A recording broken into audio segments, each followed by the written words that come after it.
Wanyu wakazi wa nchi ya mabore wakati wa matauja. Les habitants de Mayotte ont des demandes fortes, car ils veulent que leur île se développe. Mais depuis l'Élysée, il est difficile de mesurer les besoins et les envies des habitants du 101e département français, car il se trouve à plus de 8000 km.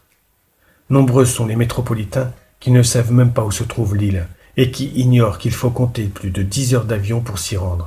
Et parmi ceux-ci se trouvent même des politiciens qui imaginent que Mayotte est une ville du fin fond de la Corrèze.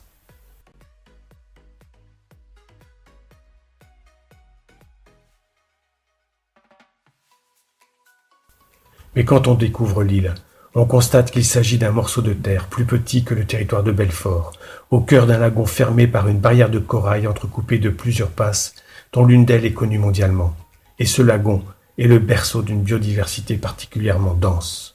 L'île bénéficie pourtant d'une situation géographique hors norme, puisqu'elle se trouve à l'entrée nord du canal du Mozambique, entre l'Afrique de l'Est et Madagascar, qu'elle a pour voisins directs 2 États indépendants et une multitude de pays potentiellement partenaires économiques.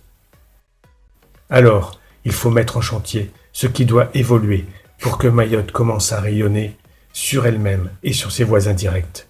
L'île peut et doit devenir un port régional incontournable, car sa position est idéale et ses infrastructures portuaires ont le potentiel pour.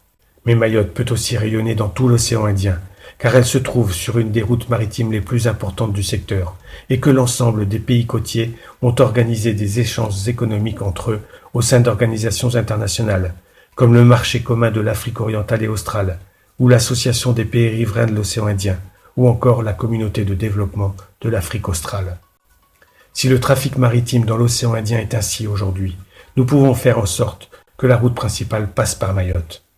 Mais pour y arriver, le port de Longoni et l'aéroport de Dzaoudzi vont devoir grandir, évoluer vers des certifications plus importantes et augmenter leur capacité d'accueil et de traitement des marchandises et des voyageurs.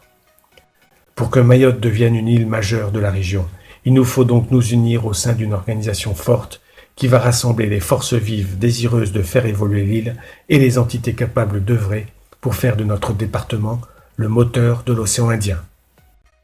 Konyomoja.